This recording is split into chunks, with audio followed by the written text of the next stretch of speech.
গুহার অন্ধকার পথে স্নেহা, অলিভার, রাফি আর ফ্লোরেন্স ধীরে ধীরে এগিয়ে চলল।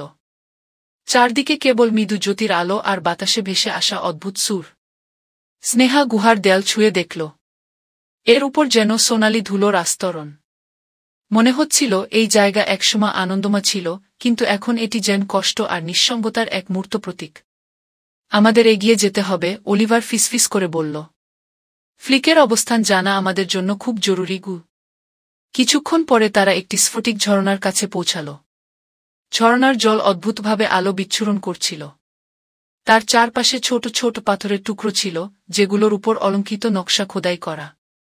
এই জায়গাটা কত সুন্দর, স্নেহা বলল। এখানে অবশ্যই কিছু লুকানো রয়েছে, ফ্লোরেন্স বলল। সে পাথরের গায়ে খোদাই করা চিহ্নগুলো পর্যবেক্ষণ করতে লাগল। ঝরনার কাছে পৌঁছানোর পর অলিভার একটি পুরনো পাণ্ডুলিপি খুঁজে পেল। এটি ছিল ধুলো ঢাকা, কিন্তু এর উপর খোদাই করা সোনালি লিপি এখনও পরিষ্কার।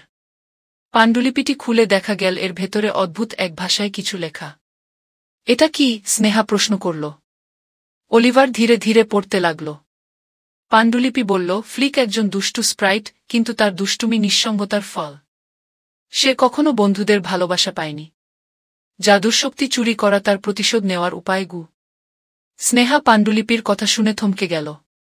তাহলে কি ফ্লিকের এই কাজের পিছনে কেবল তার কষ্টই লুকিয়ে আছে?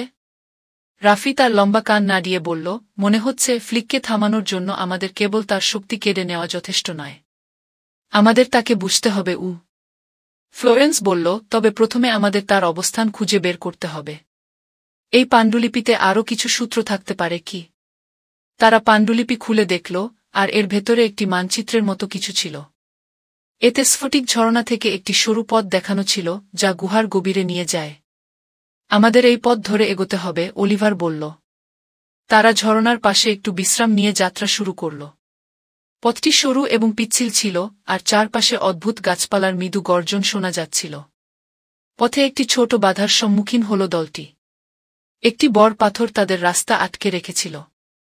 এটা কিভাবে সরানো যাবে? স্নেহা জিজ্ঞাসা করল। আমাদের সবাইকে মিলে চেষ্টা করতে হবে, রাফি বলল। তারা একসঙ্গে ধাক্কা দিল। ধীরে ধীরে পাথর সরতে লাগল, আর একসময় রাস্তা খুলে গেল। স্নেহা বুঝল, বন্ধুত্ব আর সহযোগিতার শক্তি দিয়ে সব বাধা অতিক্রম করা সম্ভব। গভীর গুহার ভিতরে ঢুকে তারা দেখতে পেল একটি ছোট্ট ঘর। ঘরটির ভেতর থেকে আলো ঠিকরে বেরোচ্ছিল। দরজার সামনে লেখা ছিল, যদি সত্যিই জানার ইচ্ছে থাকে তবে ভেতরে আসো গু। আমাদের কি ভেতরে ঢোকা উচিত? স্নেহা জিজ্ঞাসা করল। অলিভার মাথা নাড়ল। হ্যাঁ, এখানে হয়তো ফ্লিকের সম্পর্কে আরও কিছু জানা যাবে গু। তারা ঘরের ভেতরে ঢুকল। সেখানে একটি ছোট গোল টেবিল, আর তার উপর রাখা একটি কাচের গোলক। গোলকের ভিতরে ফ্লিকের অতীতের গল্প চলছিল। তারা দেখতে পেল, ছোটবেলায় ফ্লিক সবসময় একা থাকত।